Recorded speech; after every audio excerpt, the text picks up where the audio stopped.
Welcome to the world of MEGs mysteries. Open the door to suspense and thrillers, ghosts and the unbelievable. Take a journey to the unknown. Let me take you along for the mysteries. Let them unfold for you. Welcome back to Meg's Mysteries. This story is called Nature's Treasures. Back in my day, our childhood was much different than the kids today. In the 50s and 60s, when I was growing up, we played outside and used our imaginations, and did we have a lot of fun. Outside from the time we got up till the lights came on, only going in when our mothers called us to eat. And reluctantly we went in, but ran back out as soon as we could. Of course we had our chores to do first, but we always had time to play and explore. We made up adventures and games, like cowboys and cowgirls and Indians, riding our bikes like horses, playing army, and I always had to be the nurse. Made things out of rocks, tree branches, anything we can find. Swam in the brook and even caught lizards under the rocks in the water. We loved every minute of it. What did you play as kids? Did you use your imagination? This story will take us back, and my memories are etched in my mind. Natural treasures. It was summertime, and time to explore and go wild with our imaginations. All the kids gathered every day for more fun, making up storylines for new adventures and games. I was the ringleader and the oldest and had the most land. The others followed my lead, and we always came up with something new. Well, this summer my parents were putting in an in-ground pool. So a big pool company came and dug a big hole. The dirt was piled into a huge mountain. At least it looked like a mountain to us. We climbed on it, played in it like forts, looked for special rocks and things, dug up from the ground, hunted for best treasures we could find. Arrowheads, old pottery, anything. Maybe lost jewelry. You never know, maybe gold or silver was found. Working hard at our task and finding some old nails, rusted cans, rocks that looked like gemstones. And then one day, eureka! We hit the mother lode. Indian arrowheads and stones that look like little stone pots still have colored paint in them. Red, yellow, white, black, all dried up, but still we can make out the paint colors. I showed my sister, who is much older and wiser. She said, "Look it up in the encyclopedia." Well, that was not the help we needed, but we didn't want to do the research. We just wanted the answer. But I did look it up, and we found out that Native Americans used to use these little rock pots for paint, using nature's plants for paint for their faces, or painting a traditional ceremony. We all knew they used to live a tribe living in this area, so maybe that's there. What a treasure. What a find. So we looked for more treasures. And then my sister came out, always teasing me. "You better be careful of what you dig up. Maybe a curse or a spirit will come out with them." Well, that's all we needed to hear. But that didn't stop us. We dug and dug for days.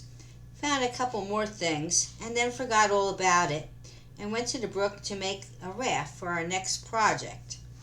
The dirt hill, our mountain, was taken down to fill up around the almost completed pool. So that was that. We just moved on, but kept our treasures. We thought nothing of what my sister had said, that it could come with a curse or worse. We were off on a new adventure, like Tom Sawyer and Huckleberry Finn, the book we all loved, and yes, that and my Nancy Drew mysteries. We played our own versions and always made up as we go. That night I had a dream, a real dream, or was it a nightmare? I woke my sister up, who was not happy that I did. I said, "The chief is coming after me for taking their treasures." She said, "Don't be silly. I was only playing with you. Go back to bed." I couldn't go back to sleep and kept my eyes open. The shadows in the room grew into spirits of the tribe. I pulled the covers over my head like that would help. The next morning I ran out to the other kids. They all looked like they hadn't slept a wink. We all had the same dream. Or was it a dream? We went to our hideout in the woods by the brook, where we always played and kept our treasures, in an old hollowed-out tree. I said, we must put it all back. The spirits are mad. We disrupted their things. Then we saw him, large as life, and in the daylight, not a dream. The chief himself. I am Thundercloud, from the Lenape tribe. We lived here long ago. This was our land many years ago. You have dug up our possessions, and our spirits came with them. I told him how sorry we were to dig up the treasures of their people. We'll put it all back. We were all scared out of our minds. He said, children will be children, always curious. Even our children were. You just woke us up from a long sleep. Then he smiled and said, learn our history and keep these treasures if you like, but always respect others and their traditions and lives. The living and those who passed on. You will learn from others how they lived and how they died. Your curiosity and imagination will help make you better people. Then we saw more spirits come from behind the trees, and then they were all gone. We did keep a few pots and arrowheads, but mostly put them back where we found them, under the dirt and the rocks around the pool area. That's where they came from. He was kind and not a scary spirit. We thought he was. He was a proud people and part of his land's history. They were here first, and we all have to respect that.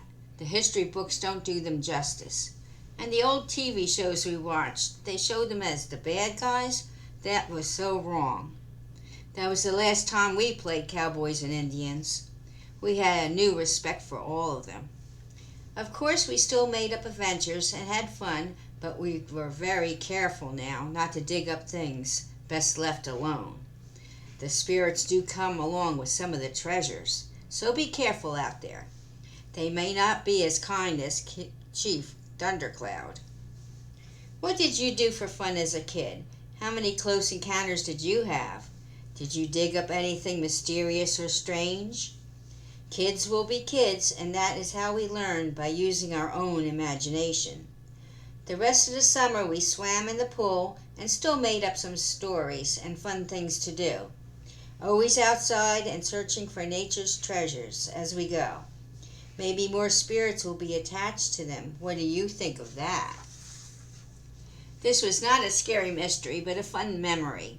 We loved being kids in those days. Free, easy summers, and always a new adventure in store. What part of this story was true? I did embellish on some of it. Leave a comment and tell us the fun times you had as a kid. I bet you had many good memories, just like I do. My wish to future generations, don't forget to use your imagination and have fun. Get outdoors and explore it all. We have a wonderful world out there. Go outside and play while you can make your own memories. Until next time, go have fun. Make memories to last your lifetime. Hope you enjoyed this story. Come back for more on Meg's Mysteries. Until next time, enjoy your evening.